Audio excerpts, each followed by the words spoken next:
네,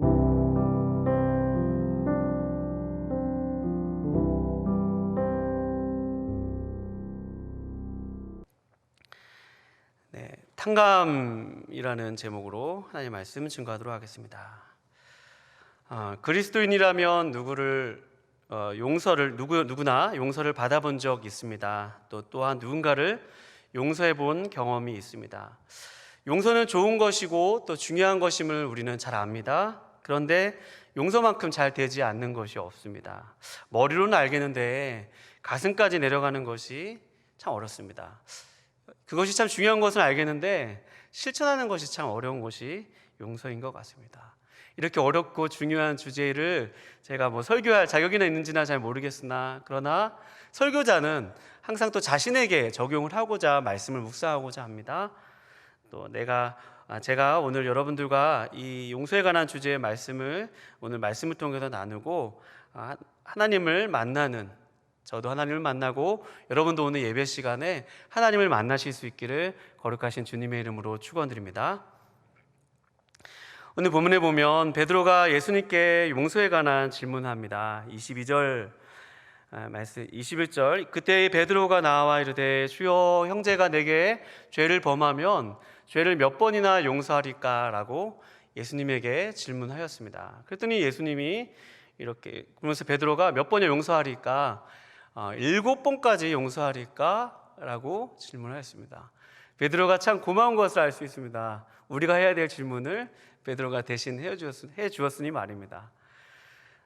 베드로가 주님, 용서를 7번 정도 한다면 굉장히 많이 한 것입니다 라고 이야기했을 것입니다. 왜냐하면 당시 랍비들은 용서를 적어도 한 3번, 4번 정도만 한다면 충분하다고 사람들에게 성경을 해석하여 가르쳤기 때문입니다. 그러니까 랍비들이 당시 전통에서는 다른 사람에게 3번, 4번 정도만 용서해주면 된다라고 가르쳤습니다. 그런데 7번까지 용서해 준다고 했으니 베드로는 얼마나 자신만만한지 모릅니다. 그런데 예수님이 뭐라고 말씀하시면요, 오늘 보면 22절 말씀에 보면 예수께서 이르시되 내게 이르노니 7번뿐만 아니라 7번을 70번까지라도 할지니라 라고 말씀하고 있습니다. 베드로야, 7번이 아니라 7번씩 70번씩 해라. 그러니까 70 곱하기 7, 490번을 하라고 주님 말씀하신 것입니다. 주님, 제가 7번까지 하는 것도 정말로 힘든 일입니다. 여러분, 누군가를 용서해 본 적 있으십니까? 한 번 하는 것도 정말로 어렵습니다. 누군가 내게 한 번 잘못하면 그 사람은 정말 아웃되거든요. 근데 한 번, 두 번, 3번 용서하는 것도 굉장히 힘든 일인데 7번도 사실 쉬운 숫자는 아닙니다. 그런데 주님이 오늘 70번씩 7번을 용서하라고 하십니다. 그럼 여러분, 우리가 여기서 이를 통해서 알 수 있는 것이 있어요. 용서는 쉬운 것입니까? 어려운 것입니까? 용서는 어렵다는 것을 알 수 있습니다. 그만큼 용서는 우리가 쉽게 할 수 있는 게 아니라는 데 있어요. 타락한 우리의 본성에서는 용서하는 마음이 우리 안에는 없다는 것을 인정하는 것에부터 시작하는 것이 중요하다는 말입니다. 용서하는 게 쉬운 것은 아닙니다. 쉽게 이렇게 용서하세요라고 말을 쉽게 할 수 있지만 정작 용서한다는 것을 그렇게 가볍게 다룰 수 없는 이유는 우리가 용서할 수 없는 그런 사람이기 때문입니다. 그럼에도 불구하고 주님은 오늘 7번씩 용서하라고 하시는 이유는, 그 말씀의 의미는 바로 용서는 어떤 것인가 하면 세지 말라는 그런 의미입니다. 누군가 내게 잘못을 범하면 그것을 그때마다 다 용서해 주라는 말씀이 70번씩 7번, 490번. 여러분, 490번을 세면서 용서를 할 수 없기 때문입니다. 그러니 주님이 세지 말고 용서라는 말씀이 오늘 주님이 말씀하신 그런 의미입니다. 그렇게 주님이 말씀하신 그런 이유가 오늘 본문 말씀 23절 말씀에 있습니다. 23절 말씀에 보면 그러므로 천국은 그 종들과 결산하려 하던 어떤 임금과 같으니, 갑자기 용서에 관한 말씀을 하시면서 너희들이 셀 수 없이 용서를 해라 라고 말씀하시면서 천국 이야기를 하고 계십니다. 천국과 용서가 굉장히 밀접한 관계가 있음을 알 수 있죠. 그러면서 천국은 어떤 것인가 하면 그 종들과 결산하려 하던 어떤 임금과 같다고 말씀하고 있습니다. 그러니 어떤 종들과 어떤 사람들에게 빚을 주고 그 빚을 결산하려 하던 어떤 임금의 태도와 마음이 천국과 같다는 말씀입니다. 계속 말씀을 살펴보면 이렇습니다. 결산을 할 때 10,000달란트 빚진 자 하나를 데려오매 갚을 것이 없는지라 주인이 명하여 그 몸과 아내와 자식들과 모든 소유를 다 팔아 갚게 하라 하니, 우리가 이 부분을 정확하게 이해하려면 달란트에 대한 화폐의 가치를 이해할 필요가 있습니다. 주일학교 보면 달란트 잔치 하잖아요. 그래서 1달란트면 보통 뭘 살 수 있는지 요즘 제가 잘 모르겠습니다. 부서마다 다 물가가 달라서, 제가 예전에 교회학교 할 때 보면 적어도 한 10달란트 이상은 돼야지 친구들이 좋은 것을 살 수 있었던 것 같아요.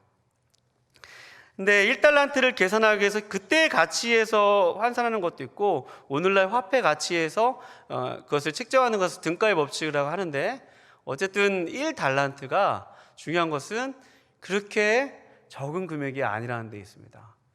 1달란트는 10억 원이에요, 여러분. 오늘날로 가치로 환산하면 놀랍죠? 1달란트가 10억 원입니다. 그러니 여러분, 계산이 빠르신 분들은 1만 달란트가 얼마인지 알 수 있어요. 1달란트가 10억 원이라면 1만 달란트가 몇 조예요? 10조. 벌써 계산 빠르시네요. 10조 원의 그 비용이 1만 달란트입니다.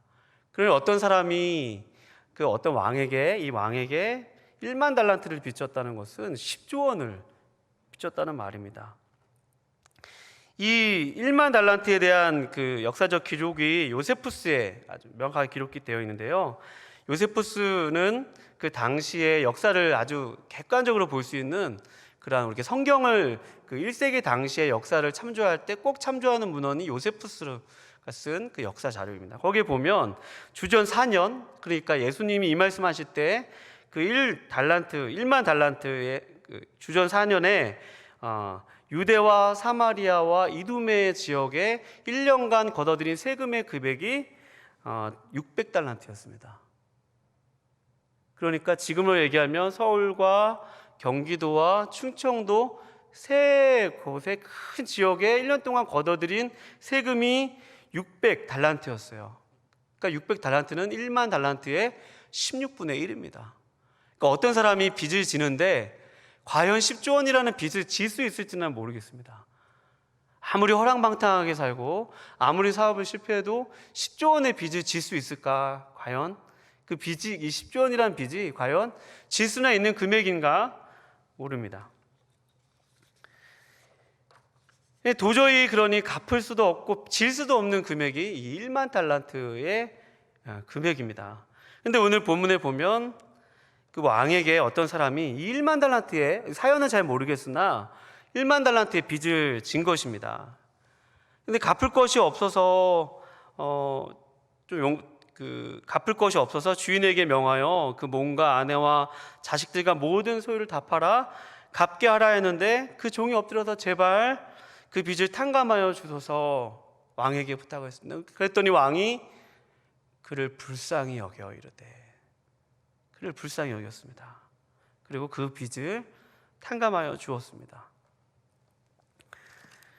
여러분, 우리가 여기서 알 수 있는 것이 있죠. 하나님께서 이 용서의 말씀을 하면서 너희가 7번씩 70번, 490번 셀 수 없이 용서하라는 말씀하면서 왜 1만 달란트의 빚진 자의 비유를 말씀하시냐는 것입니다. 그래서 여러분, 우리가 이 비유를 통해서 천국이 그 왕의 마음, 왕과 같다고 했으니까 그 왕은 여기서 하나님, 예수님이심을 알 수 있습니다. 그리고 또 1만 달란트 빚진 사람은 아무개, 이 사람, 이 얘기는 누군가 들어야 돼 라고 하는 그 아무개가 아니라 우리 함께 고백해 볼까요? 1만 달란트 빚진 자는 나이다. 나라는 거예요. 내가 1만 달란트 빚졌다는 사실입니다. 여러분, 우리가 용서가 굉장히 힘든 일임을 압니다. 용서가 굉장히 힘들고 또 어려운 일임을 압니다. 그런데 주님께서 7번씩 70번, 그러니까 셀 수 없이 용서하라고 말씀하시는 그 이유는 여러분과 제가 1만 달란트 빚진 자와 똑같기 때문입니다. 도저히 하나님 앞에서는 갚을 수 없는 그런 빚을 하나님께서 우리에게 갚아주셨다는 사실입니다. 탕감해 주셨다는 사실이에요. 여러분과 제가 이 사실을 깨닫지 못한다면, 알지 못한다면 진정으로 용서를 경험할 수 없다는 것이죠. 내가 하나님께 정말로 내가 용서받았다는 그 사실을 내가 정말 믿음으로 고백하지 않으면 진정으로 우리 마음 가운데 행복감도 누릴 수 없고 또 우리 마음 가운데 누군가를 용서하기가 굉장히 힘들다는 말씀입니다. 히브리서 8장 11절에서 예레미야 31장 12절 말씀 인용하는데요, 내가 그들의 불의를 긍휼히 여기고 그들의 죄를 기억하지 아니하리라 라고 말씀하셨습니다. 그렇습니다. 여러분, 하나님께서는 여러분과 저의 죄를 용서하셨음을 믿으실 수 있기를 축원드립니다. 우리의 죄를 저 깊은 바다에 던지셨습니다. 동이서에서 먼 것 같이 다시는 우리의 죄를 기억하지 아니하신다고 말씀하셨어요. 여러분과 제가 그렇게 하나님께 심각한 죄를 지어서 도저히 갚을 수 없는 그런 죄인인데 하나님이 나를 그렇게 받아주셨다는 그 사실입니다. 용서는 2차적인 문제고 내가 하나님께 얼마나 그렇게 받아들여진 존재라는 사실, 이거 하나만으로도, 내가 오늘 이거 하나만으로도 다시 붙들고 여러분 세상 가운데 나아간다면 여러분 누군가를 사랑하는 일, 누군가를 용서하는 일 어제보다 오늘 쉽게 이루어질 것입니다.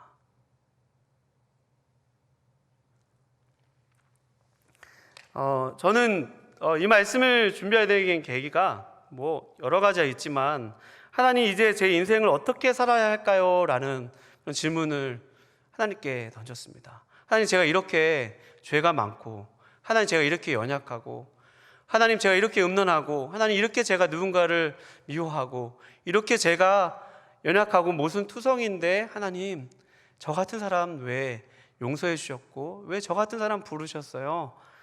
라고 하나님 앞에 처절한 기도를 드리는데 하나님이 제 마음 가운데 주셨던 말씀은, 그래, 그러니까 내가 너 용서해 준 거야.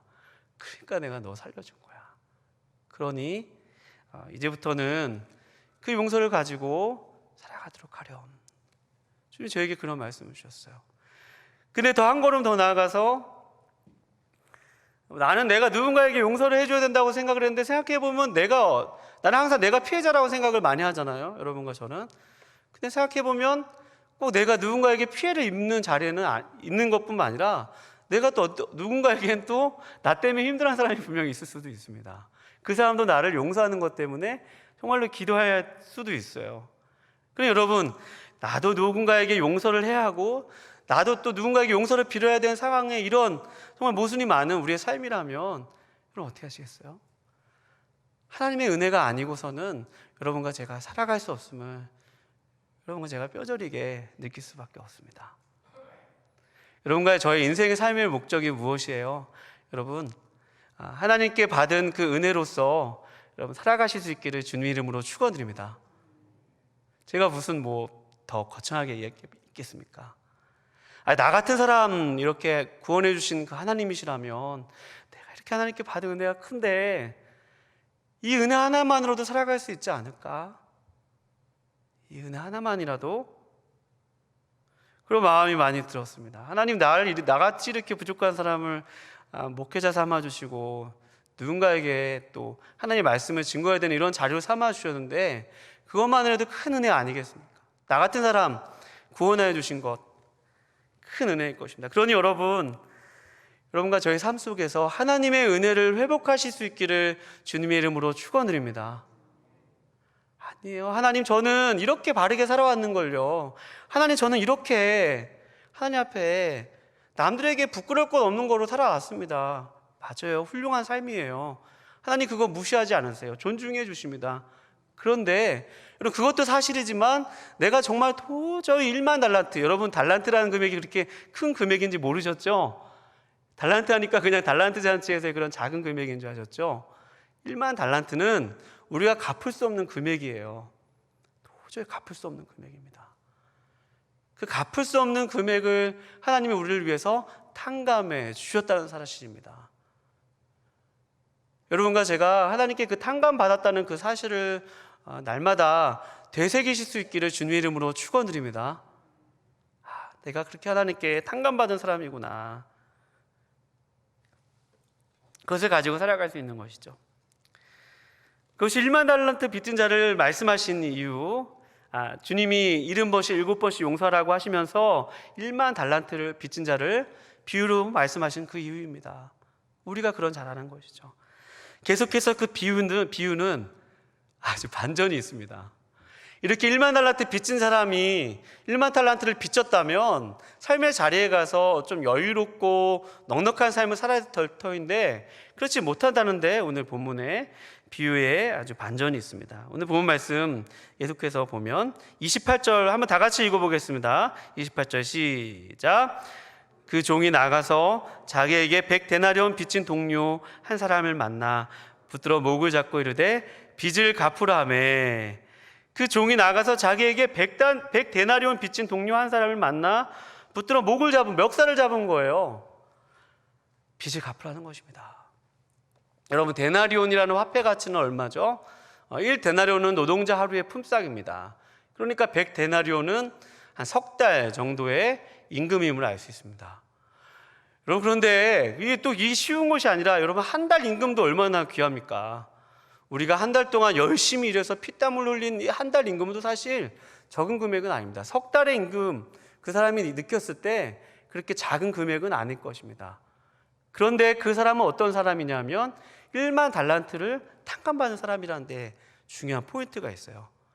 그러니까 100데나리온이라는 금액이 적은 금액이 아니라, 적다는 게 아니라 1만 달란트라는 금액과 견주어 비교하였을 때는 정말 작을 수밖에 없다는데 오늘 이 비유의 포커스가 있다는 데 있습니다.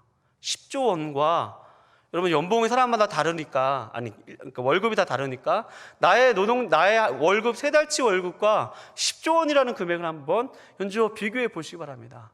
내가 10조 원을 탕감받은 사람인데, 내가 10조 원이라는 빚을 용서받은 사람인데, 이 세 달치 월급을 나한테 빚진 사람을 용서하지 않는다.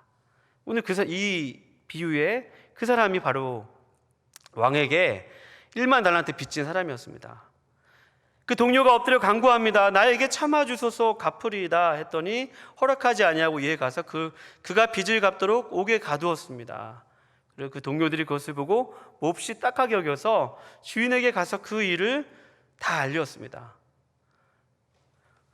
여기서 주인은 왕이죠. 왕이 그래서 악한 종아, 내가 내 빚을 다 탕감하여 주었는데, 너를 불쌍히 여겼는데 너는 왜 너 동료의 그 빚을 탕감해 주지 아니하였느냐라고 하면서 오늘 본문 말씀 34절 다 같이 한번 읽어보겠습니다. 34절 시작.